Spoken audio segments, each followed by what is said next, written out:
morning again. When God created the earth, he said it was very good. And in Genesis 1, the word earth is always used.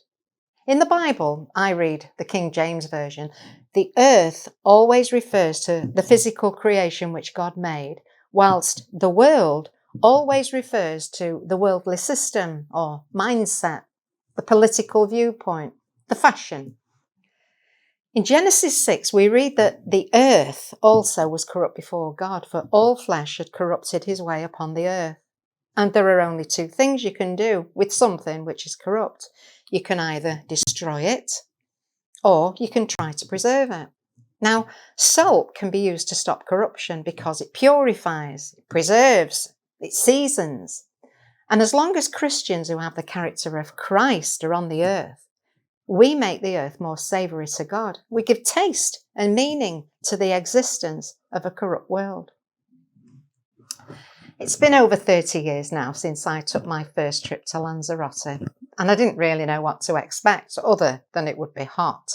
As I travelled from the airport to our holiday destination, I saw the black volcanic ash and the occasional cactus which sprung up here and there. And I thought about England, which is so lush and green. And I thank God again for where I'd been planted. Well, there were 8 apartments on our particular complex with a small swimming pool beneath our balcony. Maurice and I were very grateful for the opportunity to come to such an exotic place, as personal money when you're in the ministry is very hard to come by. And for the first few days, we sunbathed, swam and walked. And we had a really enjoyable and relaxing time together. But then one day, someone stopped us in the street and after asking a few questions, invited us to look around another resort, which was situated at the other end of the island, and offered us a free radio cassette player, shows you how long ago it was, and a meal voucher for our trouble. Well, never want to pass up a bargain. I jumped at the opportunity, especially as it meant we'd have a chance to sightsee. So the next morning, as arranged, a car came to our apartment to take us to a timeshare holiday resort, and we were given a conducted tour.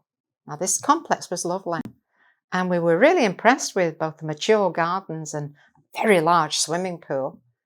Our guide ushered us to a table, ordered drinks and began to talk with us about the timeshare scheme. He asked lots of questions, one of which was, "What's your occupation?" Well, on hearing Maurice's answer that he was a Bible teacher, we got into an incredibly stimulating conversation about God, church, values and so many other things, and our guide ended up sharing his life and all the problems he'd kept bottled up inside for years. He confessed that this job provided him with an escape from his situation, as here, on this holiday island, he could live in a fantasy world instead of reality. We had a wonderful time of interaction together with him, which started off a really good friendship. And when he found out that I was a singer, he invited us both to the barbecue that we're holding that evening on the complex. There'd be food, drink, entertainment provided. And then he wanted us to meet his manager, whom he said had once been a man of the cloth himself. Well, as soon as we walked through the manager's office door, Maurice felt sure that this man had been a Roman Catholic priest. He just looked the part. Black trousers, black shirt. In fact, the only thing that was missing was the white dog collar. But we couldn't have been more wrong, because during the conversation, we found out that this man had actually once been an Elim pastor, who, leaving his pastorate, had now found his true vocation working for timeshare. He said he had far more opportunities to speak to people about God here than he'd ever had in church before. As soon as he found out that I was a singer, he earnestly begged me to sing at the barbecue that evening. He even had a special request. Amazing grace.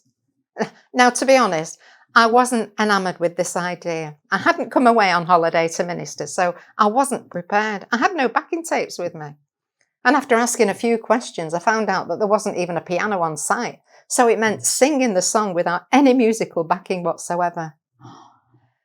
The men kept pressing and urging me, so in the end I gave in, thinking to myself, well, nobody knows me, so it won't really make any difference. So, true to their word, they sent a vehicle to collect us later in the evening to take us to the barbecue. When we got there, the place was crowded with people. There was a bar and a restaurant which was packed full, and the overspill of people went out onto the balcony. The place was absolutely buzzing with chatter and laughter. We were handed drinks, and it wasn't long before we were told to help ourselves from the barbecue table. We sat down with our food in the restaurant, and Dave, he was our timeshare friend, he made sure that he was seated next to us. For everybody's entertainment, they'd put on a cabaret. So whilst we were still eating, a man wearing this dinner suit and this scantily dressed woman wearing fishnet tights came onto the stage and began to do a song and dance routine to backing tapes. Oh, my. I felt more and more out of place, and I dreaded being called up to sing. But it wasn't long before that feared announcement came that a special guest had come all the way from Manchester to sing, and I was invited up to the stage. Oh, I mustered all the boldness I could, and I walked forward, looking as confident as I could, hoping and praying that none of my embarrassment and inadequacy showed. I expressed my thanks to the manager for inviting me to sing, and I told the audience that it was him who'd requested that I sing Amazing Grace, but it was a song which was particularly dear to me, as being a Christian, I understood what grace was all about. Maurice and I had desperately prayed about this evening ever since I'd received the invitation, asking God to turn this foolishness into something that would glorify him. Before now, there'd been a constant hubbub of noise as people chatted over the meal. But once I began to sing, I noticed a hush. And I was amazed to see all the knives and the forks and the glasses put down, and every head turned towards me. Even the people who were out on the balcony became quiet and looked in through the windows as they listened intently to the song. Well, seeing their response made me pray even more fervently inside that God would use this occasion for his glory, and I put my whole heart and soul into the song.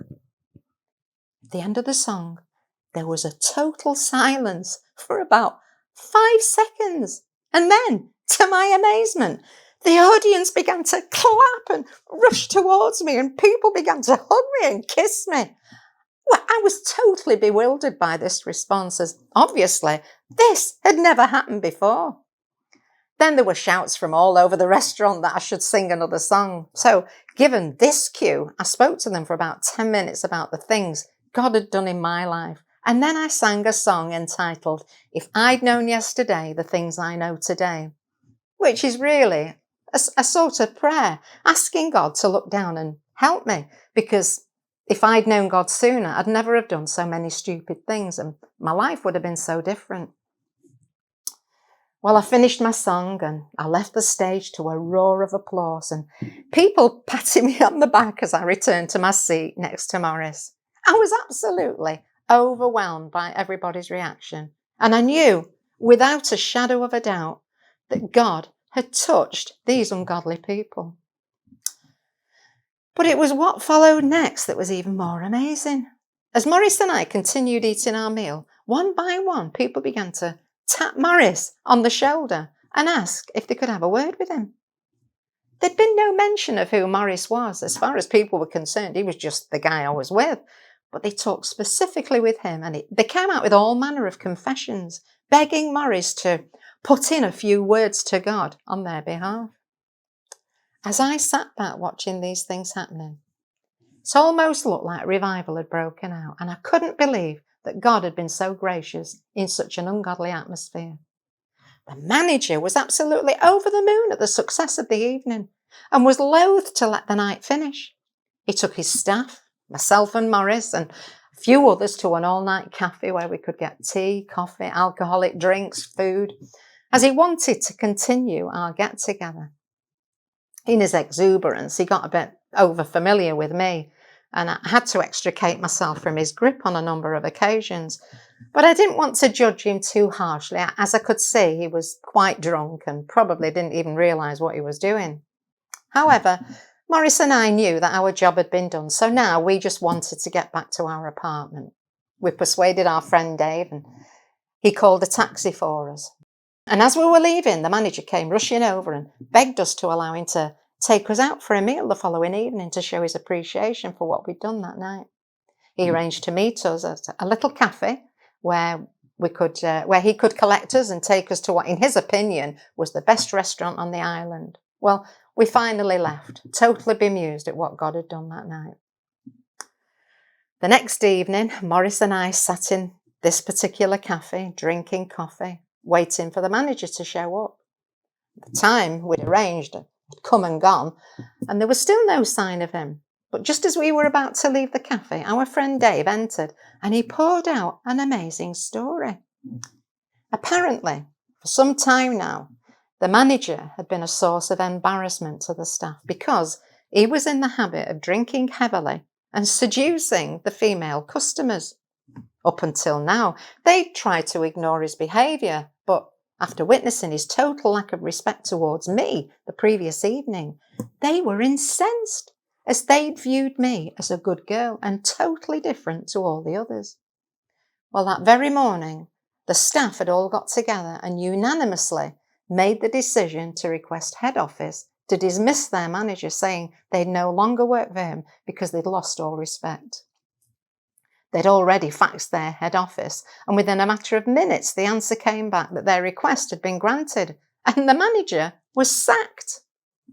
David was full of apologies for the treatment I'd received the previous night, and he begged me to try to forget it. As Maurice and I walked back to our apartment that evening, I couldn't help but reflect on how the mighty had fallen. That man who'd once been an Ealing minister had backslidden so much that he'd become a drunken womanizer, despised not only by Christians, but also by the world. Like Jesus said, if the salt has lost its savour, it's fit for nothing but to be cast out and trodden under the foot of men. Unsavoury food can be seasoned with salt. But what can season unsavoury salt? If we as Christians can't be the preserving factor in the earth, then nothing can, because we're the only hope there is. If we lose the character of Christ, then nothing else can bring it back. If the church loses its savour, what can restore the character of Christ to it? Jesus didn't say you should be the salt of the earth. He said you are the salt. Every Christian is salt of some kind, good or bad. And we are the only salt that there is. A Christian who's been born again but doesn't grow and develop the character of Christ is of no use to God. They might be saved, yeah, but they're good for nothing. God can't use them, and neither are they of any use to the world, so men tread them underfoot. So how do we get this character of Christ? Well, Paul said this concerning the new covenant, which we have with Jesus in 2 Corinthians 3, verse 12. Seeing then that we have such hope, and he's talking about God writing his laws in our minds and on our hearts now, instead of on tables of stones. Seeing then that we have such hope, we use great plainness of speech, and not as Moses, who put a veil over his face, so that the children of Israel could not steadfastly look to the end of that which is abolished. He was saying that Moses was showing everybody what we'd look like if we obeyed God's commandments. But their minds were blinded. For until this day remains the same veil untaken away in the reading of the Old Testament, but that veil is done away in Christ. But even unto this day, when Moses is read, the veil is still upon their heart. Nevertheless, when he's talking about the heart, when the heart shall turn to the Lord, the veil shall be taken away. Now the Lord is that Spirit, and where the Spirit of the Lord is, there is liberty. But we all, with open face, because Jesus has taken away that veil, there's nothing covering it anymore. We all, with open face, beholding as in a glass the glory of the Lord, are changed into the same image from glory to glory, even as by the Spirit of the Lord.